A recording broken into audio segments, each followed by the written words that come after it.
ತನ್ನ ಸತಿಯಳಾದ ಮೈತ್ರಾದೇವಿಗೆ ಯಾಜ್ಞವಲ್ಕ್ಯರು ಪೇಳುವೆನು ದಶಭಾವ ಲಕ್ಷಣವನು ಕೇಳು ನೀನು ಅರಿವುದು ಅಂತಂದು. ಕಲ್ಪಿತ ಪುರುಷನಲ್ಲಿ ದಶಭಾವದ ಲಕ್ಷಣಗಳನ್ನು ಇಲ್ಲಿ ನಿರೂಪಿಸುತ್ತಾರೆ ಯಾಜ್ಞವಲ್ಕ್ಯರು.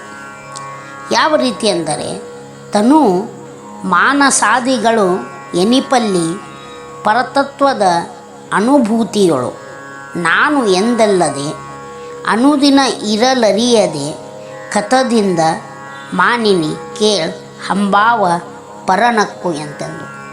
ಹಂಭಾವ ಮೊದಲನೆಯದು ಹೇಳ್ತಾರೆ ಅವರು. ಹಂಭಾವ ಅಂತಂದರೆ ಅಹಂಕಾರ. ಇದೇ ಎಲ್ಲವಕ್ಕೂ ಹುಟ್ಟಿನ ಪ್ರವೃತ್ತಿಯನ್ನು ನಮಗೆ ಬೆಳೆಸುವುದು ನಮ್ಮಲ್ಲಿರುವ ನಾನೆಂಬ ಅಹಂಕಾರವೇ ಇಲ್ಲಿ. ಅನುದಿನವೂ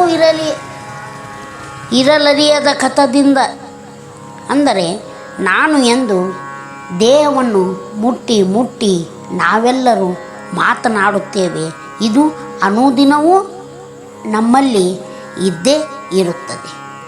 ಯಾವುದೇ ಮಾತಾಗಲಿ ಯಾವುದೇ ಕಾರ್ಯಗಳಾಗಲಿ ನಾನು ಎಂಬ ಅಲ್ಲಿ ಮಾತು ಎದ್ದೇಳುವುದು. ನಾನು ಎಂದರೆ ಅಹಂಕಾರ.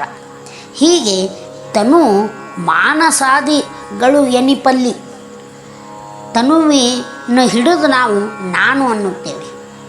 ಅದು ಒಳ್ಳೆಯದಾಗಲಿ ಕೆಟ್ಟದ್ದಾಗಲಿ ಎಲ್ಲವಕ್ಕೂ ನಾನೆಂಬ ಅಹಂಕಾರ ನಮ್ಮ ಮನಸ್ಸಿನಲ್ಲಿ ನಮ್ಮ ಬುದ್ಧಿಯಲ್ಲಿ ಅದು ಎದ್ದೇಳುವುದು.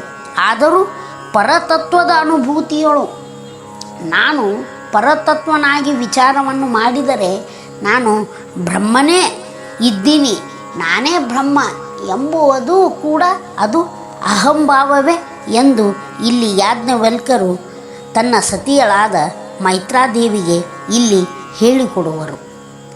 ಅಂದರೆ ಬ್ರಹ್ಮನೇ ನಾನು, ನಾನೇ ಬ್ರಹ್ಮ ಎನ್ನುವುದು. ಅಂದರೆ ದೇಹ 25 ತತ್ವಗಳಿಂದ ಆದಂಥ ಇದು ಆಕಾರ.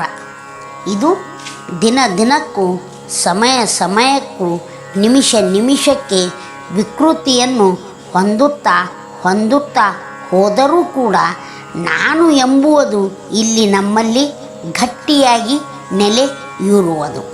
ಎಲ್ಲದಕ್ಕೂ ನಾನೆಂದಲ್ಲದೆ ಈ ದೇಹ ಎಲ್ಲಿಯೂ ಹೋಗಲಾರದು.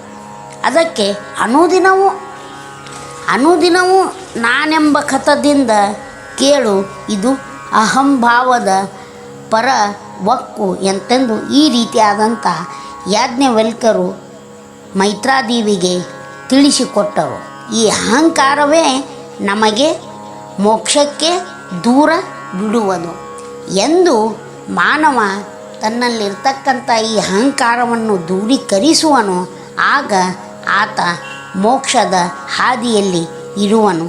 ಧನ್ಯವಾದಗಳು.